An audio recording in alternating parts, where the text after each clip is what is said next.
Berbicara habitat, tentu saja setiap organisme dalam cakupannya ada tumbuhan, hewan, dan manusia terkhususnya juga memiliki habitat masing-masing.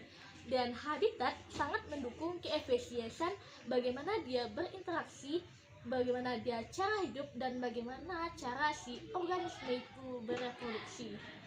So, bagaimana kelanjutan dari konsep dasar si habitat ini? So, kalian stay tune dan simak ya pembahasan berikutnya.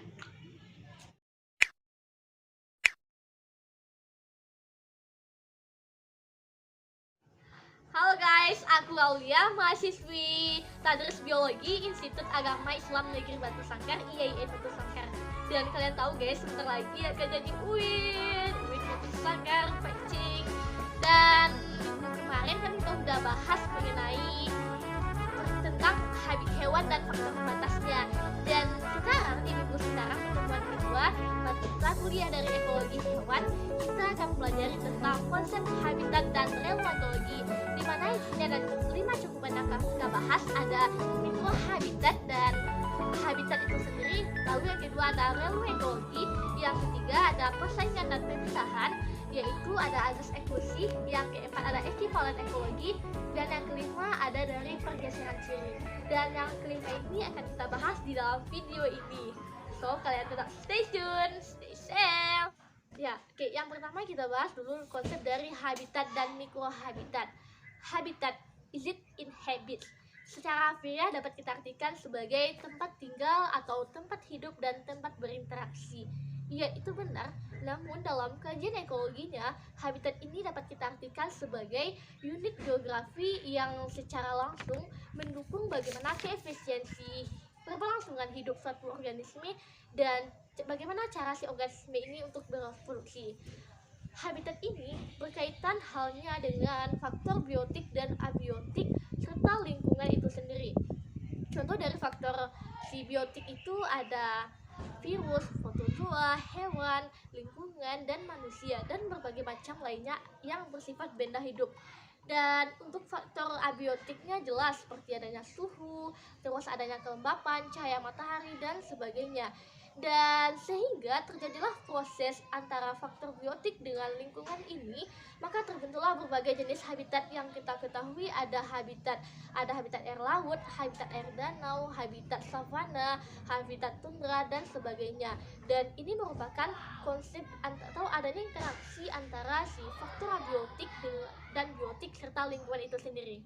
Dan lebih jauh, ingat ya teman-teman, istilah habitat ini juga digunakan untuk berbagai keperluan makhluk hidup, diantaranya yang pertama itu adalah seleksi habitat.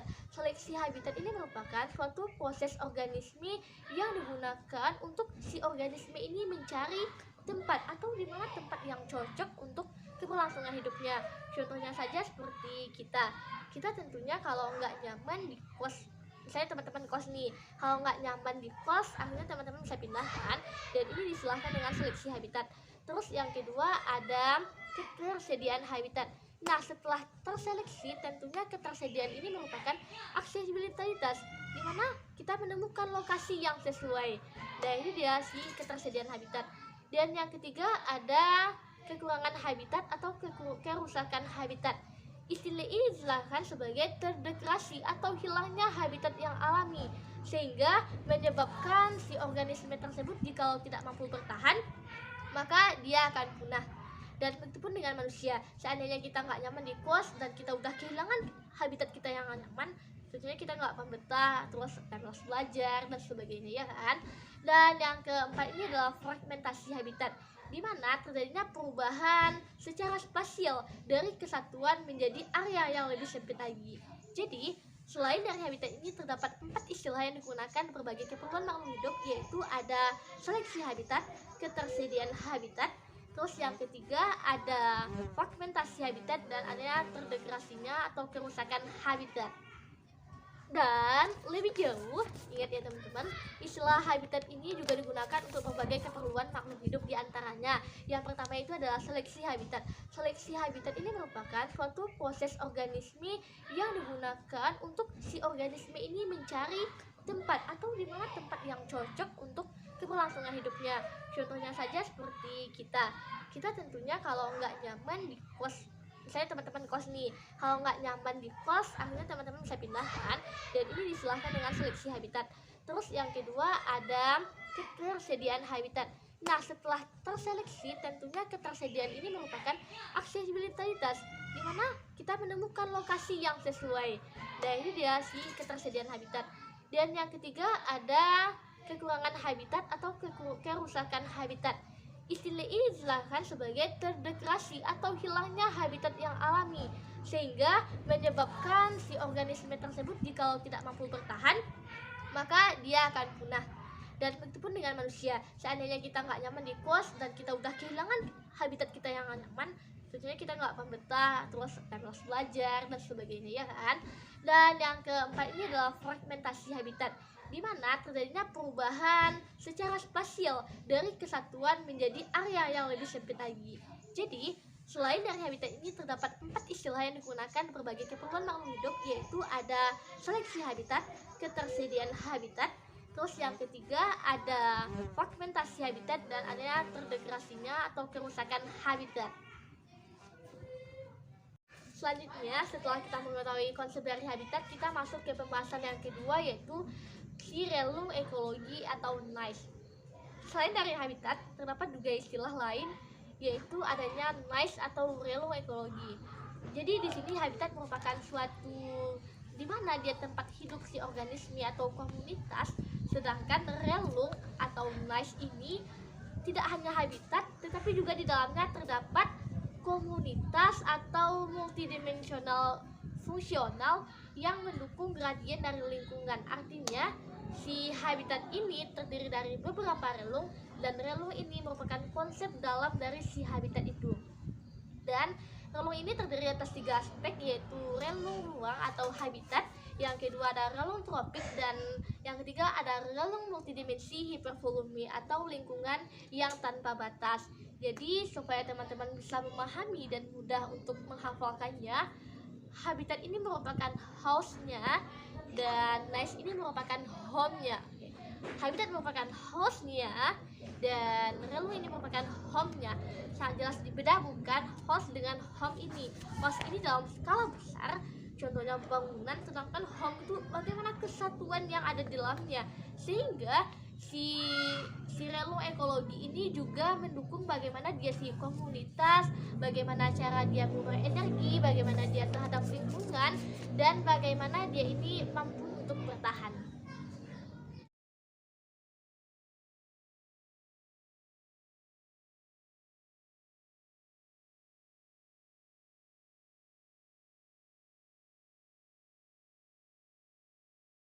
Oke, yang ketiga ada azas eksklusi. Oke, ingat apa? Azas eksklusi. Azas eksklusi ini berbicara tentang persaingan dan adanya pemisahan. Ini bukan untuk kita ya manusia, tetapi lebih ke hewan. Tapi bisa juga sih untuk manusia, asalkan dia mampu untuk mengaplikasikannya. Nah, di sini dengan adanya interaksi lingkungan, maka antara 2 spesies atau lebih yang memiliki relung ekologi yang sangat mirip, maka mungkin saja dia ini tidak berkonsistensi di dalam habitatnya secara terus-menerus. Artinya, suatu spesies yang memiliki daya regenerasi yang tinggi, maka dia akan bertahan dan dia akan mengalahkan si hewan atau organisme yang memiliki daya rendah yang sangat rendah. Artinya si daya yang rendah ini akan punah. Maka di sini terjadi persaingan dan adanya pemisahan. Yang tinggi akan melalui persaingan secara terus-menerus dan si yang rendah akan melalui pemisahan. Nah, di sini konsep dari azas evolusi ini terbagi atas 2 interspesifik, yaitu ada cooperative inclusion, di mana spesies tersebut akan memanfaatkan sumber daya ini secara keseluruhan atau secara efektif, sehingga yang lainnya itu nggak kedapatan dan dia akan punah. Itulah persaingan. Dan sedangkan untuk yang reserve inclusion, di mana terjadinya pemisahan. Nah, ini yang perlu kita contoh. Kenapa? Karena si reserve inclusion ini atau pemisahan ini, dia ini membagi rata. Artinya boleh si A makan di atas, si B makan di bawah, yang si C makan di bawah kali. Dan inilah konsep dari si evolution, dan ada si resort equation. Oke, setelah kita mengetahui konsep dari si pemisahan dan adanya persaingan, tentu saja supaya lebih mudah memahami, aku akan memberikan contoh kepada kalian. Dan di sini seorang penelitian Inggris, MacArthur, tahun 1988, dia ini melakukan penelitian terhadap jenis burung waller di hutan karnivora Amerika Utara. Dia ini melakukan terhadap burung waller, di mana burung waller ini merupakan hewan pemakan serangga, namun spesies tersebut hidup dalam beberapa zona yang sama, yaitu di pohon cemara ataupun pohon pinus. Nah, di sini 5 burungnya itu ada yellow rumpet, terus ada Cape May, terus ada black-throated crane, ada black burian, dan ada bay-breasted. Nah, di sini si MacArthur ini, dia setelah mengetahui habitat ini di pohon cemara, dia ini menghitung jarak pada pohon dalam beberapa zona.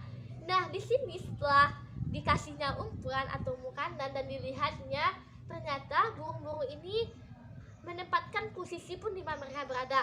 Contohnya seperti ini, ada Cape May di bagian atas, terus ada bay-breasted di zona kirinya, terus ada yellow rumpet di bagian kanannya, ada black burian, dan ada black-throated di bagian bawahnya.